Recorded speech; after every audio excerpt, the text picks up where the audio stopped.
협찬에 귀한 그 기도 감사합니다.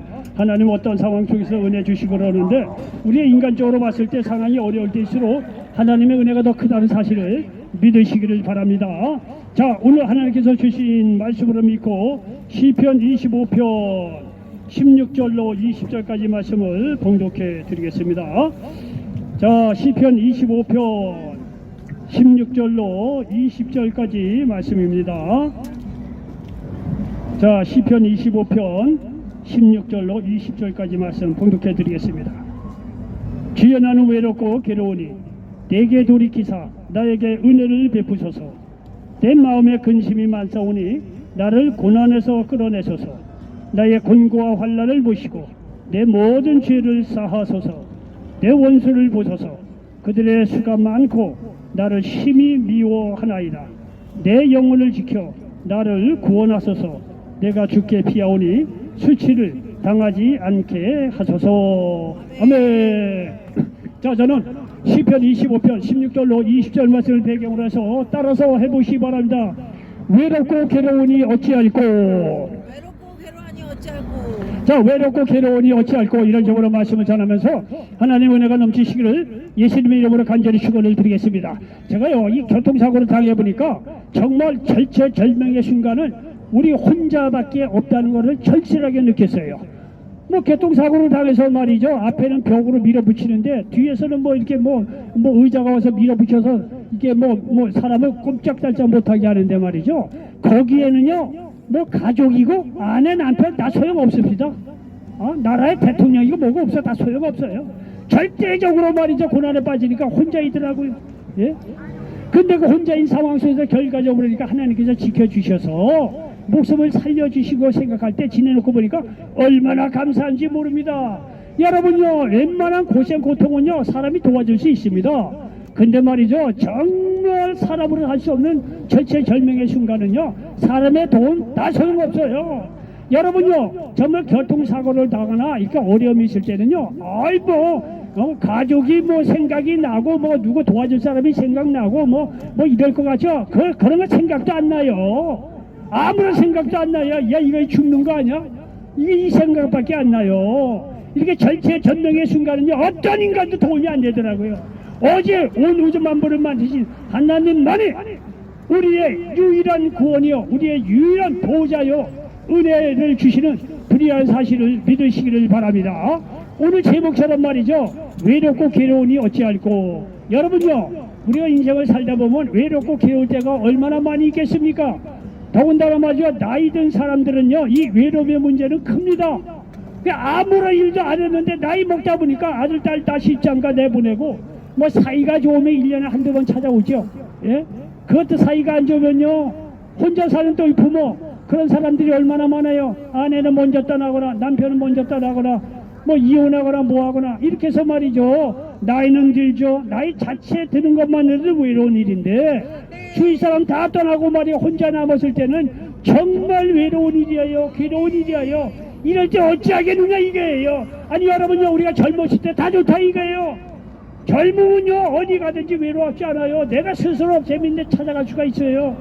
여러분 나이 들고 병 들고 돈 없고 그러면요 찾아갈 데도 없고요, 오는 사람도 없어요. 예? 그리고요 문제가 심각하면 말이죠 외롭고 괴로운 일이 생기는데 이때 말에 우리가 어찌하겠느냐, 이거 아무런 사람도 도움이 안 된다는 것을요 우리가 인생을 살아본 사람으로서 말이죠 너무나 잘 알 수 있습니다. 자, 이렇게 말이죠, 외롭고 괴로울 때 우리가 어찌하겠느냐, 오늘 해답을 성경은 말이죠 우리들에게 가르쳐주고 있다는 사실을 믿으시기 바랍니다. 자, 여기 16절에 보니까 주여, 나는 외롭고 괴로우니 내게 돌이키사 나에게 은혜를 베푸소서, 이렇게 말씀하고 있습니다.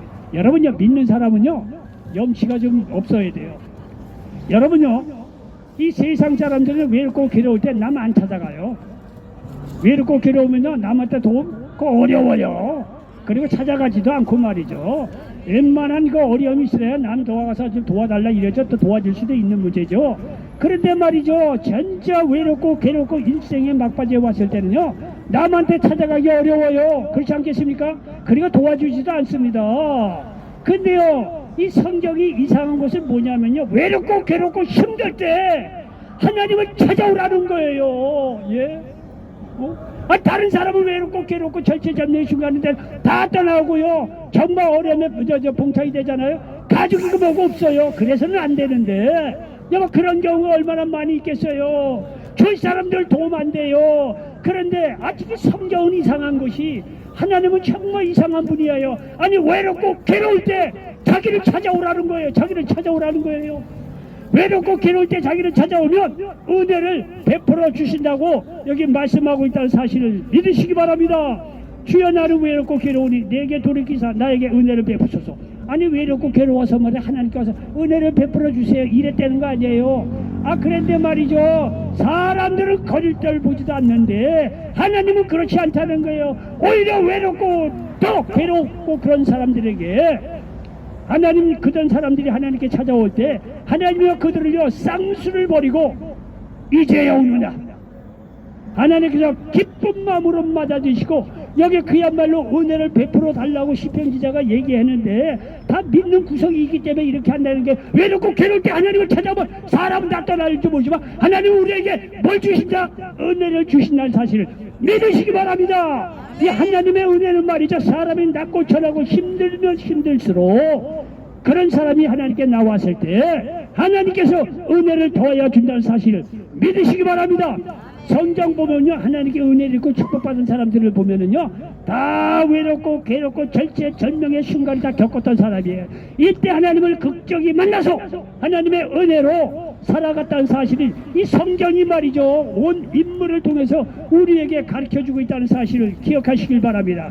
창세기 28장에 보면 야곱과 에서 이야기가 나옵니다. 우리가 잘 아는 대로 말이죠 이 동생 야곱이 장자의 축복권을 살려고 형 에서에게 팥죽 한 그릇을 줘서 배고픈 형 에서에게 팥죽 한 그릇 주면서 장자의 명분을 좀 나에게 다오. 그랬더니 형 에서가 말이죠 장자의 명분을 우습게 여기고 팔았다는 거 아니에요. 팥죽 한 그릇에. 그 야곱이 말이죠 팥죽 한 그릇을 형한테 주거라서 장자의 명분을 샀어요. 근데 나중에 알고 보니까 이 장자의 축복이라는 게 어마어마한 것을 에서가 나중에 깨달은 거예요. 그리고 나서 동생 야곱이 얄미워서 야곱을 죽이려고 합니다.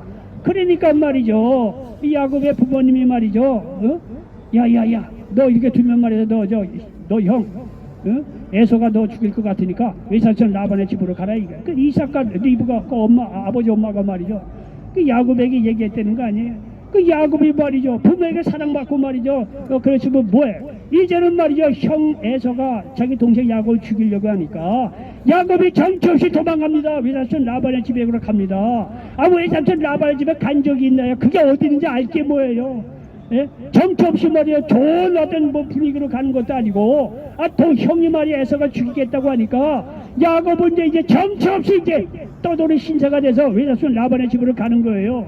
여러분 성경에서 나오니까 그런 거보다 하는데 여러분은 야곱의 입장이라고 생각해 보세요. 얼마나 외롭고 괴로웠겠느냐 이게요. 예?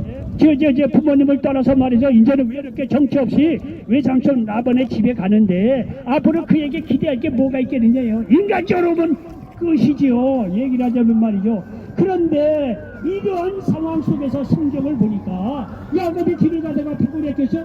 이제 돌 하나 주워가지고 돌베개 베고서 말이죠 길거리에 잘라고 그러는데 꿈에 하나님께서 야곱에게 나타났다는 거 아닙니까. 그래서 여기 창세기 28장 12절로 15절에 보니까 꿈에 본즉 사닥다리 땅 위에 서 있는데 사닥다리가 땅 위에 서 있는데 그 꼭대기가 하늘에 나왔고 또 본즉 하나님의 사자들이 그 위에서 오르락내리락 하고 또 본즉 여호와께서 그 위에 서서 이르시되 나는 여호와니 너의 조부 아브라함의 하나님이요 이삭의 하나님이라.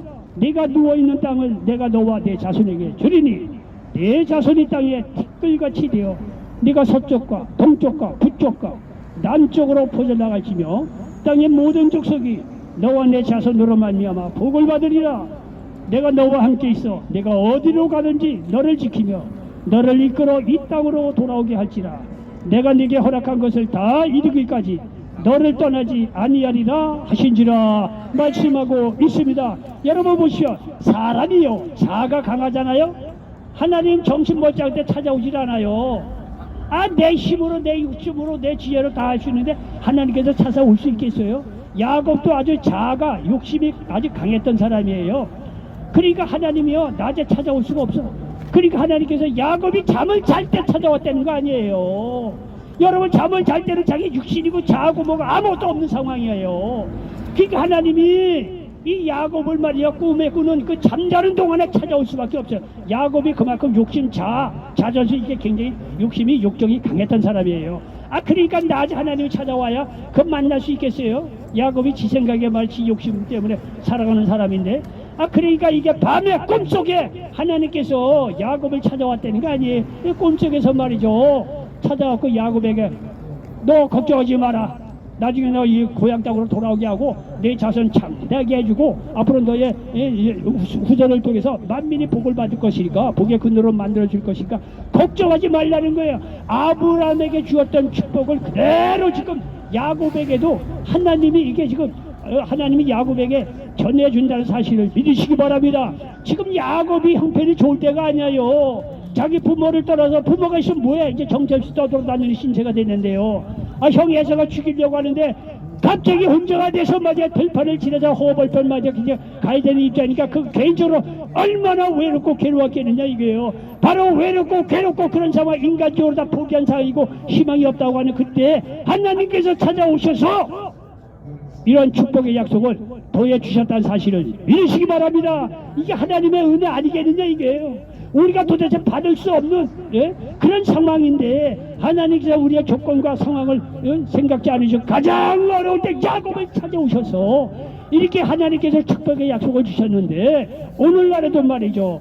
우리가 모든 것을 다 갖고 모든 것이 잘 될 때 하나님께서 나를 찾아오셔서 축복하신다? 이런 거 없습니다.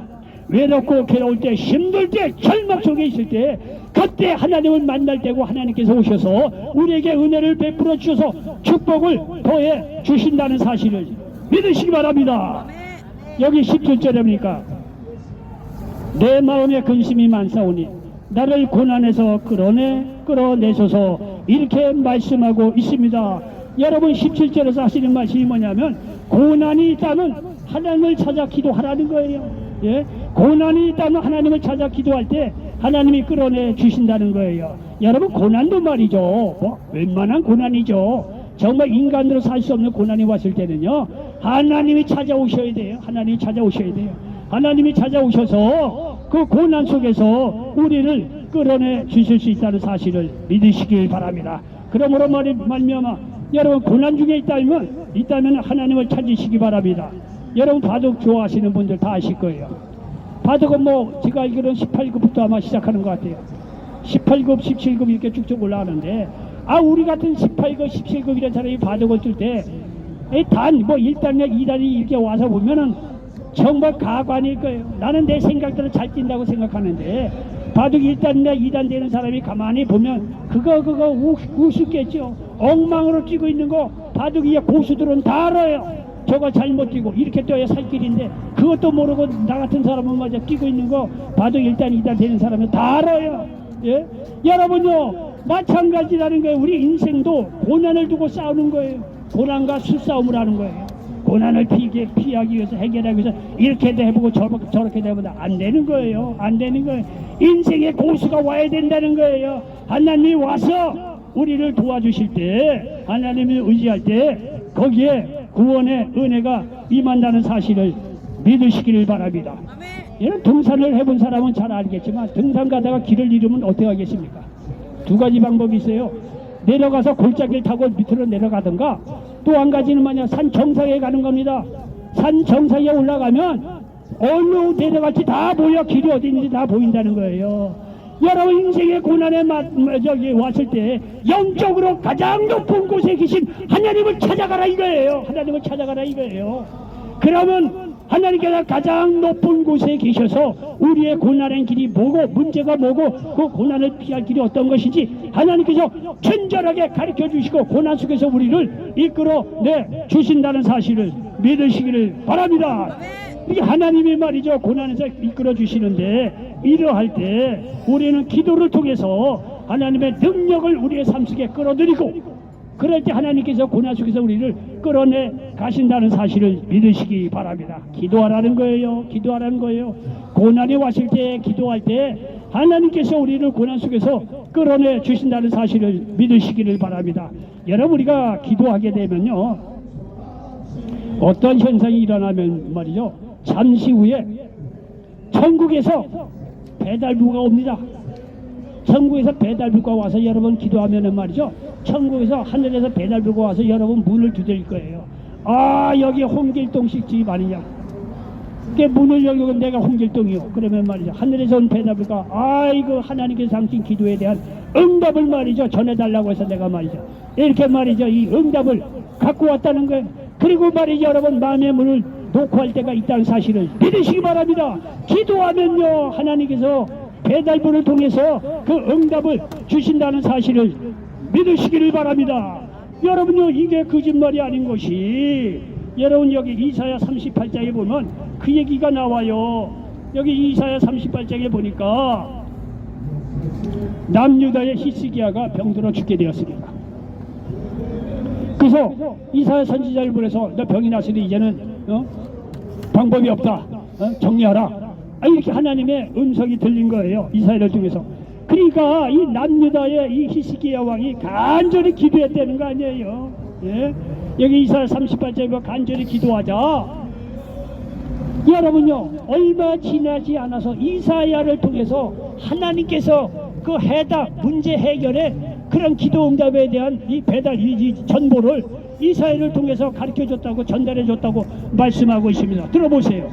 이사야 38장 1절 이하에 보니까 그때 히스기야가 병들어 죽게 되니 아모스의 아들 선지자 이사야가 나아가 그에게 이르되 여호와께서 이같이 말씀하시기를 너는 내 집에 유언하라, 내가 죽고 살지 못하리라 하셨나이다 하니 히스기야가 얼굴을 벽으로 향하고 여호와께 기도하여 이르되 여호와여 구하오니 내가 주 앞에서 진실과 전심으로 행하여 주의 목전에서 성하게 행한 것을 기억하옵소서 하고 히스기야가 심히 통곡하니 이에 여호와의 말씀이 이사야에게 임하여 이르시되 너는 가서 히스기야에게 이르기를 네 조상 다윗 하나님 여호와께서 이같이 말씀하시기를 내가 내 기도를 들었고 내 눈물을 보았노라.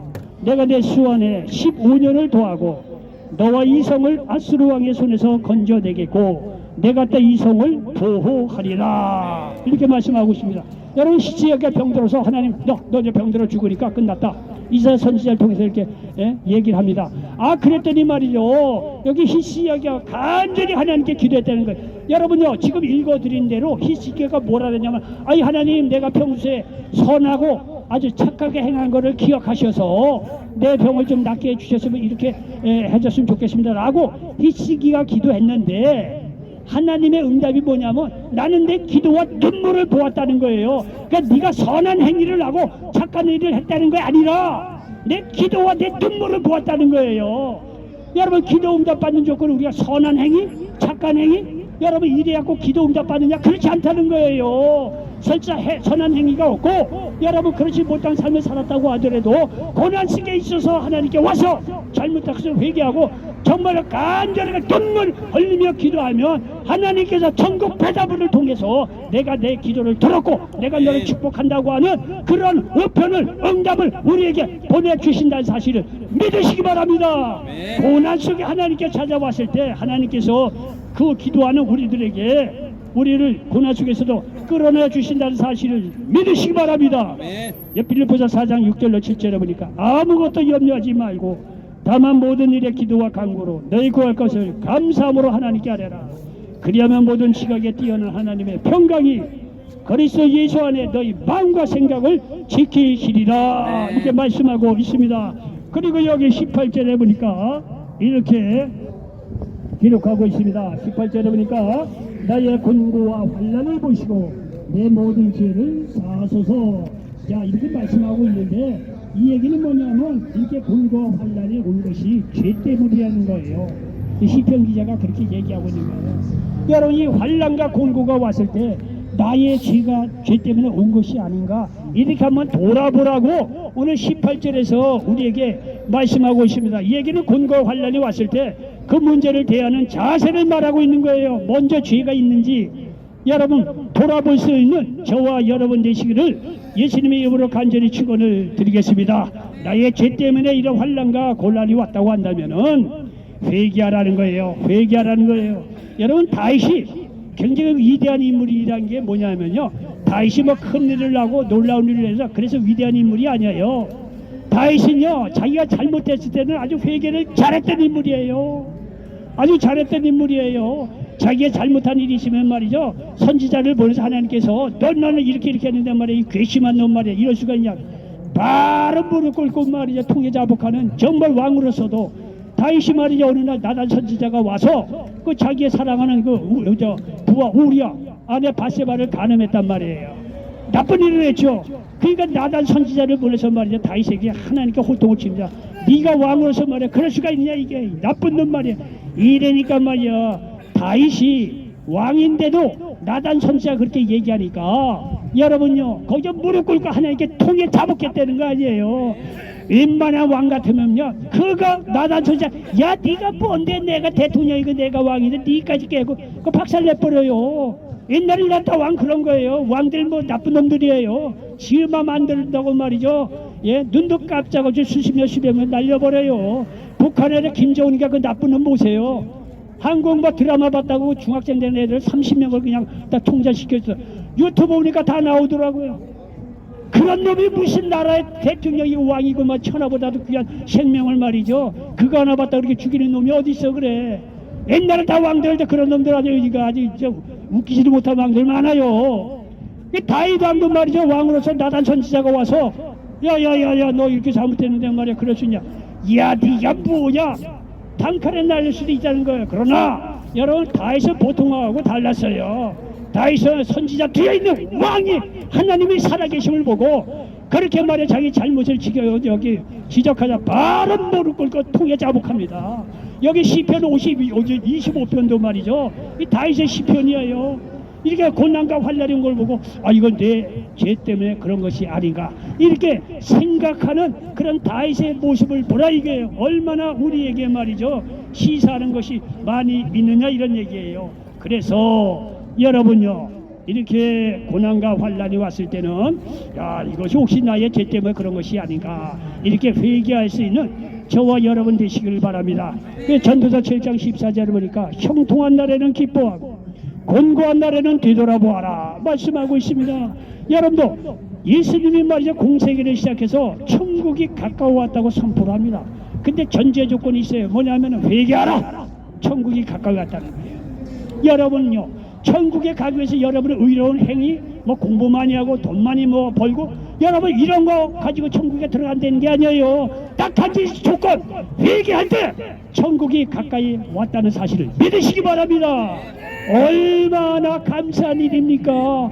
여러분 눈물을 흘리며 지난날에 대해 진심으로 회개할 때 내가 돈 없고 부족하고 배운 거 없고 못나고 지지를 못나고 산말하고 다 그렇다고 하더라도 하나님은 우리의 회개를 보시고 천국으로 우리를 인도해 간다는 사실을 믿으시기 바랍니다. 이것이 얼마나 큰 복음이고 하나님의 은혜입니까? 여러분 생각해보세요. 야, 너 하늘나라 올라고 그러냐? 그러면 하늘나라 올라고 오려면 너 저기 헌금은 적어도 한 30억 해야 되고 죄 하루에 그때 서너 가지 죄 이상 지지 말아야 되고 예배 빠짐없이 해다 하루에 최소한 1시간 기도해야 되고 착한 일 해야 되고 만약에 일한다고 해봅시다. 그래도 가야 할 곳이 천국은 천국이에요. 여러분 예수님께 그런 걸 요구하느냐, 이게 아니다 이거예요. 너희가 하나님을 떠난 죄로 회개할 때 천국이 가까이 왔다는 사실을 믿으시기 바랍니다. 여러분 세상 사는 거는 숨통튀어요. 왜냐하면 세상 사는 거는 숨이 막히는데, 왜냐하면 여러분 세상은요 다 조건이에요. 다 행위예요. 너 공부 많이 해야 되고 돈 많아 봐야 되고 머리 좋아야 되고 멋있어 봐야 되고 사업에 성공해 봐야 되고 다 이래야 세상은 받아들여요. 그러지 못한 사람은 어떻게 살라는 거예요. 능력 있고 열심히 성실하게 살았음에도 불구하고 조건이 안 맞아 쓰러지고 넘어질 수밖에 없는 우리의 연약함을 어찌하겠느냐 이게요. 근데 하나님의 나라는 그렇지 않다는 거예요. 회개할 때 천국이 가까이 왔다는 사실을 믿으시기를 바랍니다. 천국이 가까이 왔다는 건 하나님께 우리의 삶을 통치하시고 우리의 모든 것을 인도하시고 도와주시고 축복해 주신다는 사실을 믿으시기 바랍니다. 여러분 회개하고 여러분의 고난이나 환난이 왔을 때 여러분 뒤돌아보고 회개할 수 있는 저와 여러분 되시기를 바랍니다. 자, 여기 19절 20절 끝에 보니까 내 원수를 보소서 그들의 수가 많고 나를 심히 미워하나이다. 내 영혼을 지켜 나를 구원하소서. 내가 주께 피하오니 수치를 당하지 않게 하소서 말씀하고 있습니다. 여러분요, 여기서 내가 할 수 없는 일을 만났을 때는요, 하나님께 피하라는 거예요. 피하라는 거예요. 은행에서 맞아 돈 좀 조금 빌려야만 담보 내놔라, 보증 내놔라 다 그러죠. 담보 보증 없는 사람은 은행에 돈도 못 빌려요. 우리 인생의 최대한 보증과 담보는 하나님이라는 사실을 믿으시기 바랍니다. 하나님 어떤 담보 보증 필요치 않아요. 회개하고 주님께 예수 그리스도 믿는 자들은요, 하나님께 나올 수 있으며 그분께 피할 수 있다는 사실을 믿으시기를 바랍니다. 시편 27편 1절로 3절에 보니까 여호와는 나의 빛이요 나의 구원이시니 내가 누구를 두려워하리요. 여호와는 내 생명의 능력이시니 내가 누구를 무서워하리요. 악인들이 내 살을 먹으려고 내게로 왔으나 나의 대적들 나의 원수들인 그들은 실족하여 넘어졌도다. 군대가 나를 대적하여 진칠지라도 내 마음이 두렵지 아니하며 전쟁이 일어나 나를 칠지라도 나는 여전히 태연하리로다 말씀하고 있다는 사실을 믿으시기 바랍니다. 제가 월요일날하고 목요일날 와서 이제 말씀을 전할 때도 말씀드렸어요. 앞으로도 말씀을 자주 전해야 될 것 같은데 교통사고 건에 대해서는 교통사고를 나보니까요, 사람이 죽는 거가 이제 사는 것이야 똑같아요. 누가 교통사고 내고 싶어서 낸 사람이 어디 있겠어요. 그리고 교통사고가 또 간단한 교통사고인지 심한지 그걸 누가 알게 몰라요. 당해보니까 말이죠, 이게 깜빡 들어왔던 모양이에요. 어쨌든 간에 이 차가 말이죠, 벽하고 부딪혀갖고 이제 밀어붙이는데요, 완전히 중간에 껴갖고 숨도 못 쉬고 죽겠더라고요. 조금 지나면은 호흡도 못해서 죽겠더라고요, 진짜요. 근데 막 밀리고 쪼여오다가 어느 순간 딱 멈추더라고요. 꼼짝을 못하고 있었어요. 우리나라가 참 좋은 나라인 것이 어디서 알았는지 119 구급대가 썬살같이 오더라고요. 썬살같이 와서 가만히 계시라고, 움직이면 더 상처가 더 커지니까 가만히 계시라고, 문짝요 도구로 다 뜯어대고, 그리고 운전대하고 의자 사이에 껴있어서 꼼짝 호흡도 못해요. 그런 저에게 말이죠, 그거를 또 도구를 통해서 다 이렇게 돌려주더라고. 그래서 빠져나왔어요. 그게 벌써 구급차가 딱 대기하고 있더라고요. 누가 신고를 했는지, 참 우리나라 좋은 사람 많아요. 그래서 살만해요. 누가 신고를 했는지 딱 구급차 와 있더라고요. 그래서 병원에 딱 갔어요. 병원에 갔더니요, 난리법석이야. 뇌 사진 찍고 온몸 CT 찍고 피를 몇 차례 뽑고 난리법석이야. 근데 나중에 결과적으로 보니까 다 그게 조사를 하고 이 사건이 차저피자 처벌했어요. 교통사고 그게 아주 정말 컸던 사건이에요. 그거 죽어도 전혀 이상하지 않을 그런 교통사고였어요. 그런데 나중에 알고 보니까 다른 거는 큰 그렇게 크게 다친 게 없는데 갈비뼈 4개만 부러졌어요. 갈비뼈 4개. 여기 갈비뼈 4개가 부러졌다고 하더라고요. 이 갈비뼈가 부러지면서 안에 장기를 그래도 보호를 했어요. 근데 갈비뼈 4개를 부러지니까 병원을 하는 얘기가 그거 수술할 것도 없습니다. 할 것도 없고 그냥 가만히 누워 계시면 붓습니다. 가만히 누우면 붓는다는 거. 갈비뼈 부러진 건 수술도 필요 없어. 가만히 누워 있으래요. 평생에 가만히 누워 있는데요, 뭐에서 종이 한 장이 떨어졌는데 종이를 못 줍겠더라고. 얼마나 이게 아픈지 갈비뼈 부러운 사람은 알 거예요. 아주 아파요. 종이 한 장을 못 줍겠더라고요, 거기서. 그래서 사람 불러다가 종이 좀 주워달라고 어쨌든 그랬는데, 이게요, 갈비뼈 4개가 부러졌는데 의사가 할 필요가 없다는 거예요. 그냥 누워 계시면 저절로 붓는다는 거예요. 근데 아닌 게 아니라요, 밥 먹고 누워서 자고, 그냥 먹고 자고 누워서 하루 이틀 지나니까 갈비뼈가 붙더라고요. 우리는 모르는데, 저도 모르는데, 저는 먹고 자고 일어난 것밖에 없어요. 그랬는데 이 갈비뼈가 어떤 일이 일어나는지 모르지만 뼈가 붙어가 있는 게, 나중에 한 2주 정도 지나고 다 붙을 겁니다. 그러니까 2주 정도 지나니까 저는 몰라요. 먹고 자고 일어나는 것밖에 없는데 뼈가 저절로 이 뼈가 붙어서 나중에 안 아프더라고요. 안 아프더라고요. 신기한 일이에요. 제가 한 게 아무것도 없어요. 의사가 한 게 아무것도 없어요. 그냥 먹고 자고 그거밖에 없는데 이 부러진 뼈가 어떤 일이 있었는지 모르지만 저들이 알아서 붙어서 건강하게 붙어 있더라 이거예요. 여러분요, 농부가 말이죠, 씨앗을 뿌립니다. 씨앗을 뿌리고 뭐 잡초도 제거해주고 뭐 거름도 주고 그 농부가 하는 거죠. 그런데 그렇게 했다고 하더라도 돌멩이 때 그렇게 했다고 썩이 납니까? 이 법시 씨앗이니까 그렇게 역사가 일어나는 거예요. 어쨌든 간에 그렇게 보면 씨앗이 말이죠. 농부가 뿌렸는데 때가 되면 거기서 싹이 나고 자라서 열매를 맺는다는 거예요. 그 안에서 어떤 일이 일어나는지 아무도 몰라. 농부는 심었고 벽지 주고 물 준 거밖에 없어요. 근데 자고 일어나 씨앗을 맺고 씨앗이 여기 뭐 줄기가 나오고 말이요 열매를 맺고 꽃이 피고 그건 아무도 몰라. 자고 일어날 때 그런 일이 일어나는 거예요. 예? 하나님의 역사라는 거예요. 여러분요, 우리가 고난이 왔을 때 우리가 짐을 다 맡기고 기도하잖아요. 우리는 그거밖에 한 게 없어요. 하나님께 다 맡기고 편안하게 고통 속에서 자고 기도할 건 기도하고 그거밖에 한 게 없어요. 그런데 자고 누워 깨어보니까 하나님께서 어떻게 역사하셨는지 때가 되니까요, 그 문제 다 해결해 주셨다는 사실을 믿으시기 바랍니다. 여러분, 사고가 나서 앞줄에 밀려오는데 거기요 아내, 남편, 자녀, 대통령 해랍이라도 도움 안 돼요. 도움 안 돼요. 생사가 이려야 날고 죽는 거 다 죽음하고 똑같아요. 밀고 도는 거 어떤 사람은 어떤 인간이 도움이 안 돼요. 한참 밀려오니까 딱 멈추더라고요.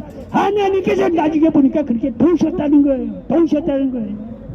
여러분이 힘들고 어려울 때는 주님께 짐을 맡기시기 바랍니다. 그럼 우리가 모르는 사이에 하나님께서 밤새도록 일하신다는 거예요. 우리는 낮에 일할 수 있지만 밤에는 못해요. 근데 하나님께서는 낮에도 밤에도 그 일을 하신다는 사실을 믿으시기 바랍니다. 그러니까 고난과 환난이 왔을 때는 하나님께 나오셔서 하나님께 모든 것을 다 맡길 때 우리를 구원하시고 수치를 당하지 않게 하신다는 사실을 믿으시기 바랍니다. 그래서 시편 55편 22절이니까 내 짐을 여호와께 맡기라. 그가 너를 붙드시고 의인의 유동함을 영원히 허락하지 아니하시리로다 말씀하고 있습니다.